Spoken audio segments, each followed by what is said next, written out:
So, justice is the topic, and what we've been doing in this series is looking at how do we get healthy. We spend a lot of time helping us understand how complex trauma made us unhealthy, that the very skills we needed to survive actually made for an unhealthy adult life. So how now do we get healthy? What does that look like? And what are the tools to get to being healthy? So we've been looking at the different needs that we all have and how complex trauma changes how we go about meeting those needs to meeting them in unhealthy ways. And then what are the tools to meet that need in a healthy way? So we're going to come to justice tonight. And for some of you, you might think, this sounds boring. I don't think it affects me.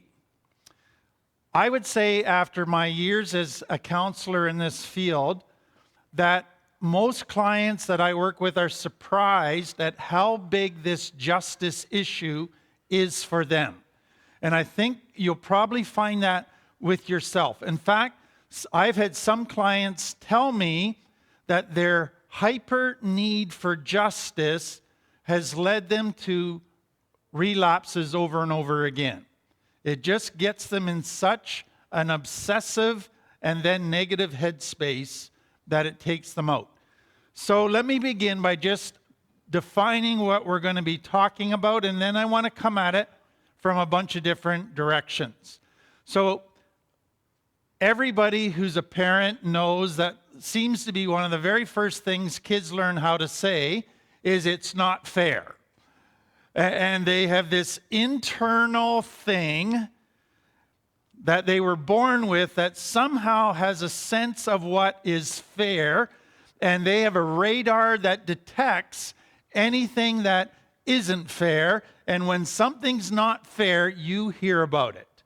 And they cry, they get mad, and if you look at that radar, I think what is built into every one of us is, and so if you look at it through the eyes of a child, I want to be treated like everybody else. And so if I want to be treated a certain way, then it's fair to expect that others should be treated the certain way. So if they're treated this way, then it's fair, I should be treated this way. So that becomes a standard, and if some person is treated different or better than you go, that's not fair. And so if you take that a little bit further, something in us has this thing about what's fair, but it's if something violates love. So if somebody lies to me, somebody is unkind to me, somebody hits me, that means something wrong has been done. And if something wrong's been done, there needs to be a consequence, and in a child's mind, it should be punished. Now, the problem with a child is they want everybody else to be punished, but when it comes to them committing that same crime, they don't want to be punished. They want a double standard very early on. But justice is recognizing we have somewhere in us a moral compass that is determined by what is loving, and if something violates that, then we get a reaction. And that reaction is usually an anger reaction, and then getting aggressive and fighting for fair. So when you think about that, think about today. How can that be triggered in somebody in recovery, this need for justice? So if you see somebody in recovery that phones in work every day, and you work on the same job, but they phone in quite regularly saying they're sick, and you know they're not sick, and everybody knows they're not sick, but they never have any consequences. You go, that's not fair. That person should be getting consequences because they're ripping the company off, and they're doing stuff that is not really good for them or anybody else. And then it can get triggered. Let's say that somebody hurts your kid and the school does nothing about it. Well, you are down in that office. You're phoning the TV stations and the radio stations wanting to get justice for your kid because there was no consequence when something wrong happened to them. And so that is the mama bear instinct that comes out to protect them. And you know that to protect them, there has to be justice. The other thing that can happen is, let's say your kid comes home 5 minutes late and you say you're grounded for 2 months and you have no internet or phone privileges for 2 months. And they go, come on, that's not fair. And when a penalty doesn't fit the crime, so there's consequences, it's just like you bring out a sledgehammer to kill a fly. And you go, that's just a little bit overdone. Then you go, that's not fair. So that is another trigger. So that is justice. Now, think about it in terms of our culture today. We are one of the few cultures left where corruption is not just the normal way the government operates. Sadly, we're starting to become more and more corrupt, and you might think we're already way far gone, but we live in a culture where justice is being lost. And that scares me, because what we're going to see is when there's no justice, then that culture is no longer safe. And so if you look at our culture today, if you have money, you can buy a special lawyer who can get you off the hook on almost anything. So you can avoid justice if you have enough money, or if you're famous, you'll often get a free pass because nobody wants you to get in trouble because everybody adores you. So that is happening. And then, sadly, we get corrupt judges, corrupt policemen, corrupt lawyers, all that are bought off by corrupt people.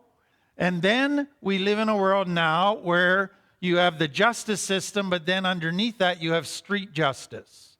And street justice we're going to talk a bit more about, but it's basically don't rat me out or you'll be killed. And so people are afraid to push for justice in neighborhoods where that street justice is enforced. And then we still have lack of equality due to your race or your gender, which is not just. And so we live in a world where justice is being lost. And that is a very scary thing. Now, I want to go further to how does complex trauma play into this whole topic of justice. So again, you can mark the things that were true of your family, but what you're going to see is that complex trauma families usually don't have a very good or consistent or fair justice system. And there's a whole bunch of ways that justice can go wrong in a complex trauma family. So you could have a dad that if you did something wrong, you got severe punishment, but if he did the same thing, he minimized what he did wrong, or he denied that he even did wrong, or he rationalized that he did wrong, or he distorted it to make it your fault. And so justice wasn't done in those cases to the person in authority. They could find a way to make it somebody else's fault, and so there ended up being a double standard. The person in authority had a different standard enforced than everybody else did. And that, for a child, you can see it. You see the hypocrisy of a dad that is saying you should never lie, and then he lies, and then you get angry about it. But if you express your anger, you get a severe punishment, which is more unfairness, lack of true justice. Then you might have had a brother or a sister that dad favored, and so they could get away with murder, but you couldn't. And so that wasn't a good justice system, and that hurt, and that created a lot of anger. And then you could have been in a family where there were rules, but they were inconsistently enforced, and then the consequences were inconsistent in how they were delivered. And so sometimes the rules were enforced, sometimes they weren't, Sometimes there are consequences, sometimes there weren't. Again, that's not a consistent, healthy justice system. And so what a child has to do there is try and get a radar system that goes, what kind of mood is dad in today? Or what kind of mood is mom in today? Because if they're in a good mood, we can get away with murder today. And you learn how to play that system. Another thing that happens in complex trauma, which is a tragic thing, is the bar is set for a child's behavior that is too high. So a child is expected to be able to do everything perfectly the first time. And so if they do something and they make a mess, or it takes them too long to learn, they get punished for that. And it's an unfair system because it doesn't factor in the age of the child, where they're at in their development. And children then are punished when they really haven't done anything wrong. They're just being a child. You could have had a child who broke the rules, had a consequence delivered to them, but they had a way of manipulating the situation to wiggle out of the consequences, or to get dad to change the rules in their case. And that can drive you crazy. Next, you could have had a parent who is very prejudiced or very biased. And so they were just negative about certain people groups. They had all of their opinions about them that weren't fair, but they lashed out, and you witnessed that as part of growing up. And so what I hope you see is that complex trauma and justice, the need for justice, don't go together. And so children with this need for justice end up with a need that is not met well. And so they then have to develop their own way of trying to get justice. So what usually happens in a child where they don't have justice is, what I say is, when a child's basic need is not met, it creates a hyper need. And so what I have seen for many people coming out of complex trauma is they develop a hypersensitivity to injustice. They have this highly tuned radar that picks up the slightest little injustice that exists. And so they can be drawn into every cause going, and all of them can be great causes, but they just burn themselves up, get themselves worked up with anger about the latest injustice, and totally forget about their own recovery. And so that can be a huge issue. But just be aware that if you never had healthy justice growing up, there's a good chance you have a hypersensitivity to injustice today. And that could give you some trouble. Okay, so having said that, I just want to teach a little bit about justice, okay? So I want to come at this from a couple main points, but the first one is this, and I think you'll readily understand it, but if there's no justice in society, that means some people are judged too harshly and others get away with stuff, which means society becomes a place where evil can grow in certain areas. And as evil grows, it can begin to take over a culture. So without justice, you create a spawning ground for the growth of evil. And then, as evil spreads and there's no justice, society becomes more and more unsafe. So if you were to go into a part of our city where there's not much justice and basically gangs can rule and all of that, it no longer becomes a safe place because of the lack of justice. So another way to say all of that is, if there's no justice, there's no true peace. Now let me explain that, okay? You have to think of this in terms of short term and long term. So if you go into a ratting type of mindset, so a gang dominated neighborhood, people say, if I want peace for my family, don't rat out the person, okay? And so to them, that delivers peace. The problem with that is in the long run, nobody will have any peace at all. So you might get short-term peace, but it's not true peace. True peace can only take place where there's true justice. And that is really hard when you're in that kind of environment because you are in survival mode.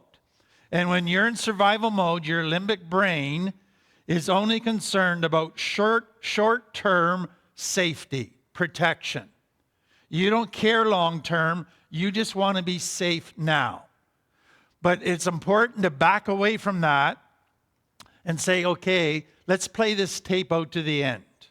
How is this going to turn out if I continue to live for just short-term safety and therefore never rat somebody out?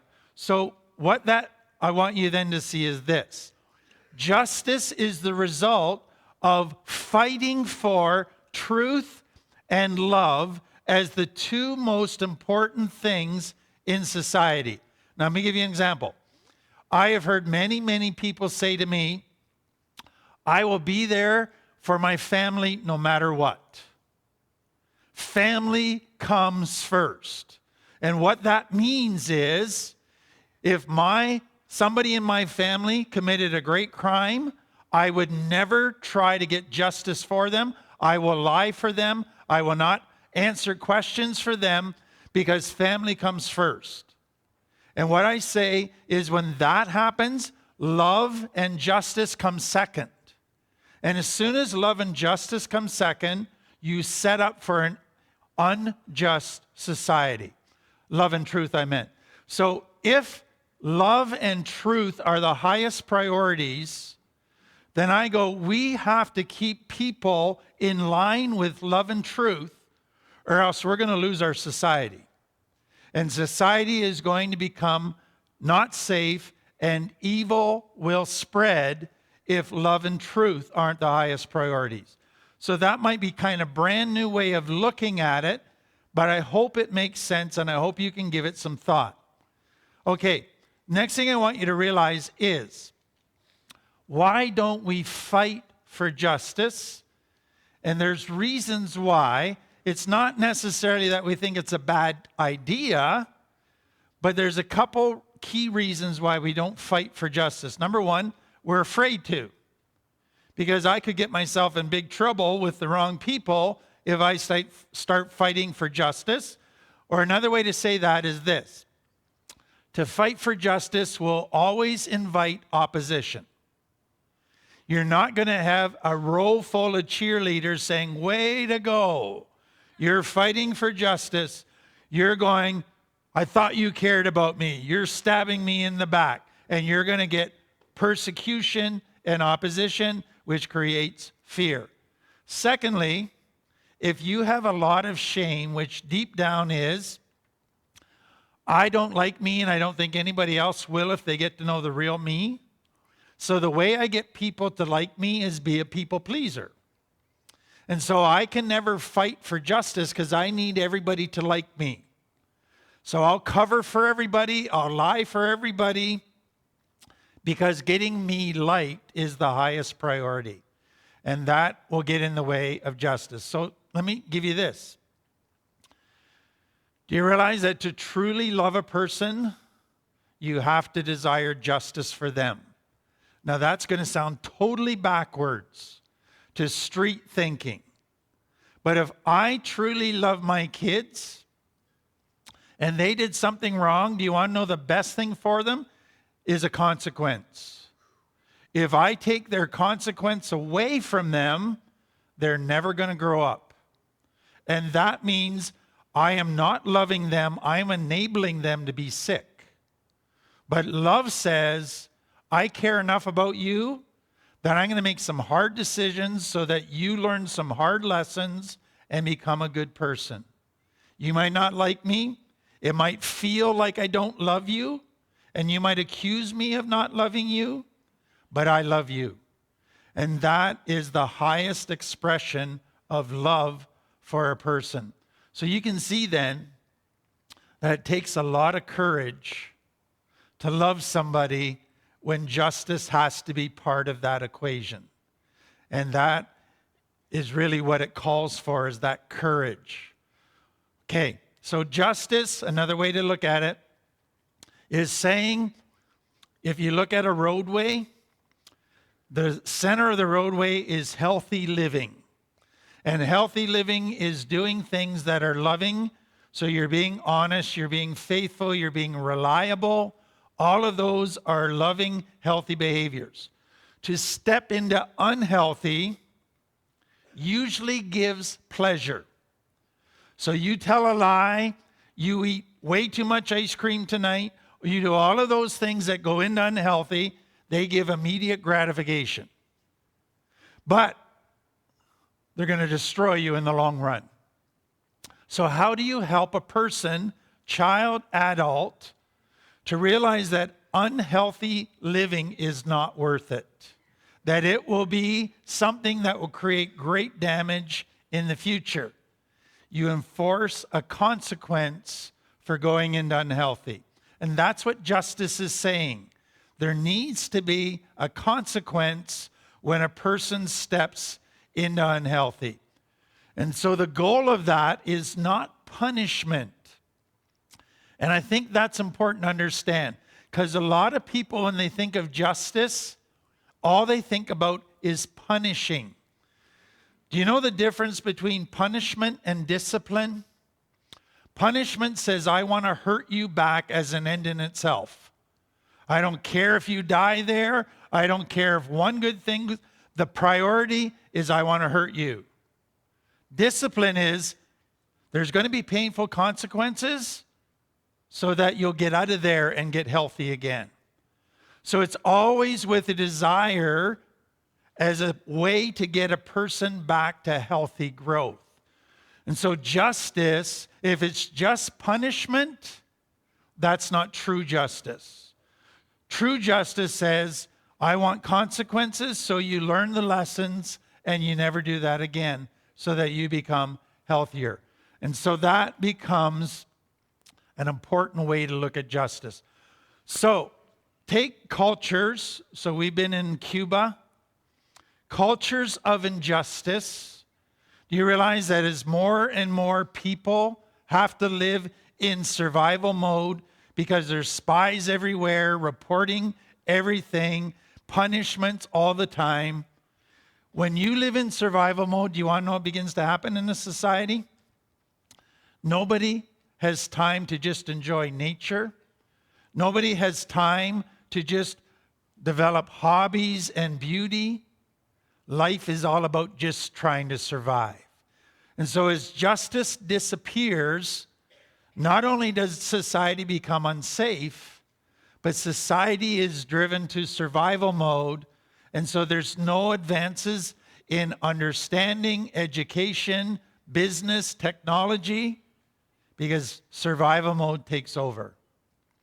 So let me end this part here with talking about punishment versus discipline, true justice. So somebody said this, do justice, but justice that has mercy, justice that loves mercy.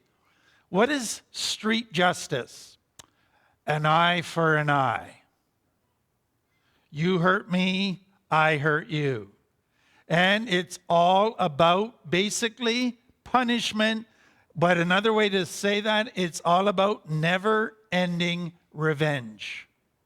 That becomes the definition of justice. Is there any mercy in there? Is there any desire to see a person change and become better? No, the goal is to hurt you as much as you hurt me. And it ends with that.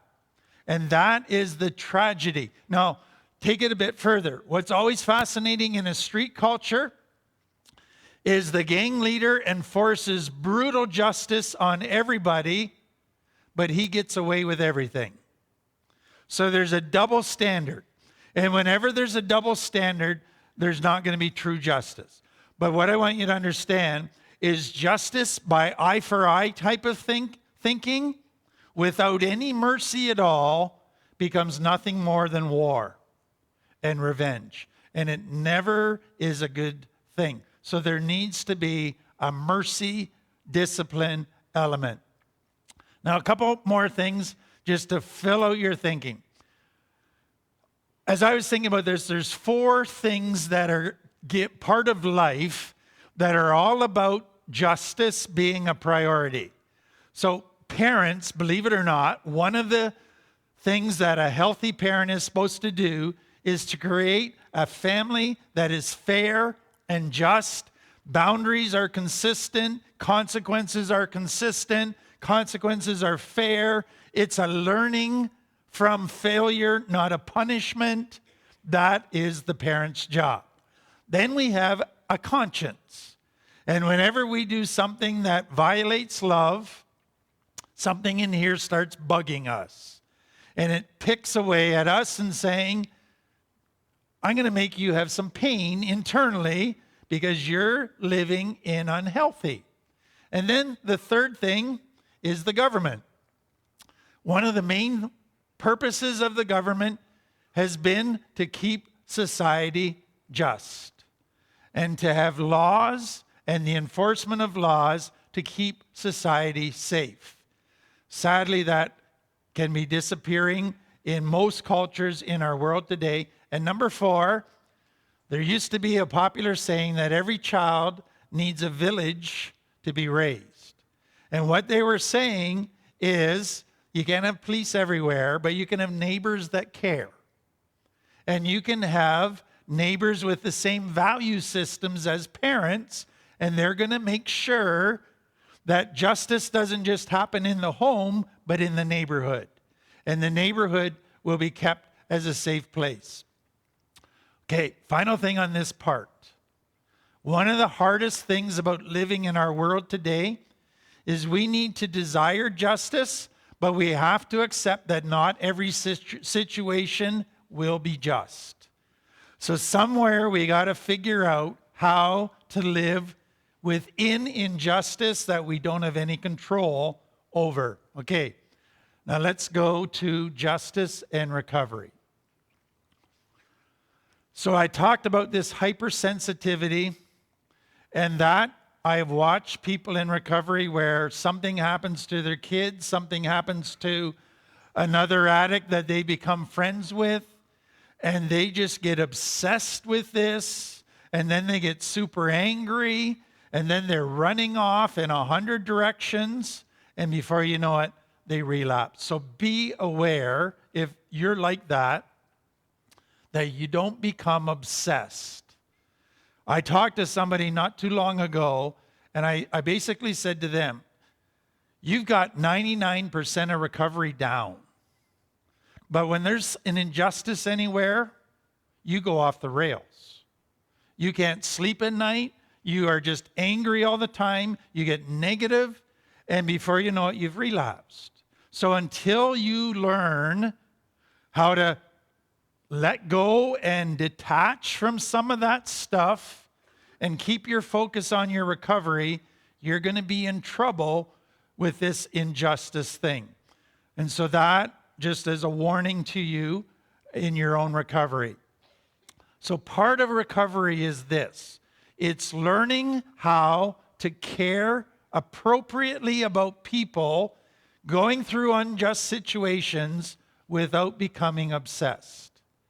And that's a skill you're going to have to learn and figure out, but it is a really important skill. And so what I say to some clients is this. Not everybody in early recovery is strong enough to engage in trying to help somebody in an injustice. It sucks them in like a whirlpool. So you have to be aware of how weak you are. And you might just have to say to some people in your early recovery, I care, but sorry, I can't get involved.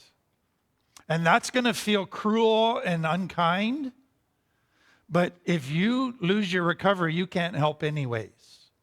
So you have to be very aware of how much you can take on and know your limitations and how vulnerable you are. There's another part of recovery. When you fail, do you want to know what your justice says? I got to punish myself. So I'm going to get out a great big whip and I'm going to whip myself until I've punished myself enough for the latest failure. How's that been working for you?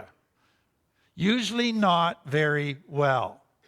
So part of what you have to do in recovery when you fail is change it from punishment to discipline, from punishment to mercy, and say, I'm not going to beat myself up. I'm going to learn from this. I'm going to turn this into a growing experience. That is the right kind of justice. Then there's another characteristic of a lot of people in recovery, and that is I need to do my recovery perfect. So if I'm not doing it perfectly, then I'm failing.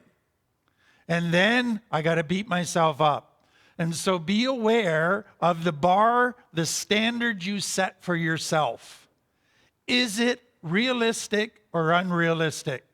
And for many people in early recovery, the bar they set for themselves is totally unrealistic, and you set yourself up for failure. Okay, there's always going to be injustices, but what are some practical tools that we can take away? So a couple things. Do you realize that justice doesn't start by you creating a perfect world? Justice starts internally. And so the starting place for you is that you're not living by a double standard if you're in a position of authority. That when you're in a position of authority, you make that sure the rules are fair. They're not just set to make your life easier. The rules are about what's best for everybody. So you are in a position of authority where you are setting a just system within the family and living by it internally. Let me take that further. Do you realize that almost on a weekly basis, I will get somebody come to me and say, that person did something terrible. Now, what they're hoping is I'm going to put on my judge's robe and go to them and say, you are banned to this punishment, and they want me to make it severe. But here's what I've learned. What would happen if I went to that person who I say I care about and I want the best for, and I didn't take the time to make sure I understood every detail clearly so I wasn't missing or misrepresenting anything? They would say I wasn't being just because I didn't take the time to understand everything going on. And so the danger often as parents is our kids get triggered, which triggers us, and then we run off and do a whole bunch of knee-jerk reactions, and we haven't taken time to find out the facts. And we haven't taken time to make sure we understand all the different points of view. And so if you want to create justice, you got to put energy into understanding. You can't just say, I'm dad, so I'm the boss, I'm the judge. That's not a fair judge system. Children need to know you're checking out their side of the story very carefully, or else you will hurt them and do a lot of damage. Third thing, evaluate your beliefs. Evaluate some of the biases that you might have. One of the things that many children get is a dad or mom that says it's my way or the highway. And dad never challenges any of his own beliefs. Nobody's allowed to challenge his beliefs. He just says, here's the rules, and my mind is closed to any other information. Don't be like that. Challenge your own beliefs. Challenge your assumptions. Challenge your biases. Because if those are bad, you will not have justice for your children and your family.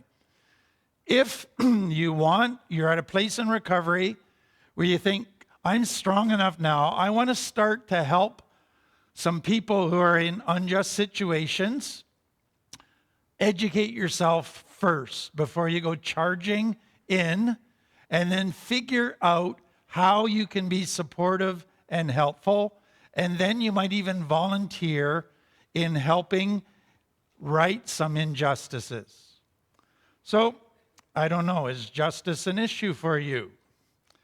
I hope you see that it potentially could be a huge issue. And I hope you're able to kind of learn some stuff about justice so that you can become a just person and create justice within your family. That's the end of our talk. I just wanted to say that we've discovered that about half of the people that watch this haven't subscribed to our channel. And we would just love if you would take the time to subscribe, to like, to share this with others. That just helps with the algorithms of YouTube that then make this available to more people. So thank you again for your time. Have a great day.